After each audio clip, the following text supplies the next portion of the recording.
This morning, 2 more shooting victims have been released from the hospital after being gunned down by a fellow student earlier this week in Kentucky. And happening now, the suspect in the Marshall County High School shooting is facing a judge for the first time. News Channel 5's Dan Kennedy has been closely following every development of this story since the beginning. He's live outside the Marshall County Detention Center. What's happening now, Dan? Vicki, local officials being extremely tight-lipped as this case does still involve a juvenile, but sources indicate right now the 15-year-old gunman is inside and prosecutors are making their case against him. The student's identity still hasn't been released, but we could get that and his name and mugshot as early as this afternoon. Prosecutors right now presenting the judge with probable cause evidence that this 15-year-old opened fire at his Marshall County High School Tuesday morning, shooting 16 fellow students and killing 2 of them. He has been charged with the murders of fellow 15-year-old students Bailey Holt and Preston Cope. He's also charged with 12 counts of assault in the first degree. The prosecutor announced yesterday he wants to try him as an adult. This case will go to the grand jury in a couple weeks. And as for this probable cause and detention hearing that's going on right now, it is closed off to the media, but we do plan to speak with the prosecutor afterwards. The only people allowed inside right now are witnesses, attorneys, and family members of the suspect and victims. Reporting live in Marshall County, Dan Kennedy, News Channel 5.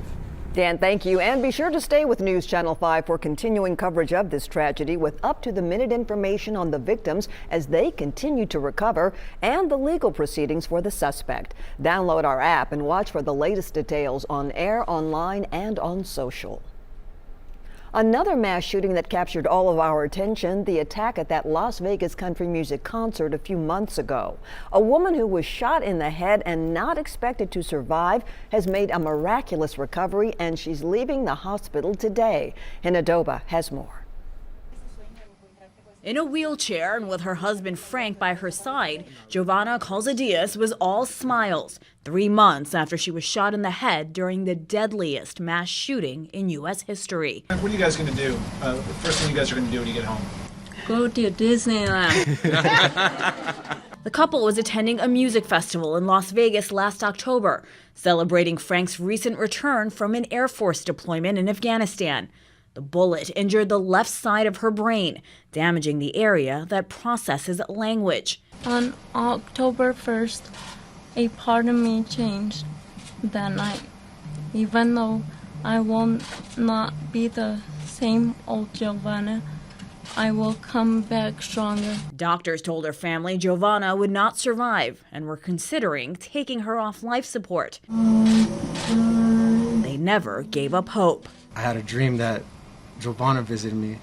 She hugged me and kissed me and she said everything's gonna be okay, and she walked away. And that was, I called her mom and I said, we're keeping Giovanna alive. She's gonna be all right. The mother of 2 did wake up and is now learning to walk again. Her family calls Giovanna's recovery a miracle. We will not let people like him win, and we will not live in fear. Giovanna is expected to go home today for the first time since leaving for her trip to Las Vegas, with years of therapy ahead of her. Hinadoba, CBS News. That is amazing. What a blessing. In other news, President Trump is on the move. He's now arrived in Switzerland for the World Economic Forum. Tomorrow, Mr. Trump will give the keynote address where he's expected to encourage world and business leaders to invest in the United States. The president will lay out his vision and explain the benefits of global partnerships. Many are skeptical, though, after the president slapped tariffs on foreign-made appliances and solar panels. Before leaving for the trip abroad, President Trump told reporters in D.C. that he's looking forward to talking with special counsel Robert Mueller and that he will do so under oath.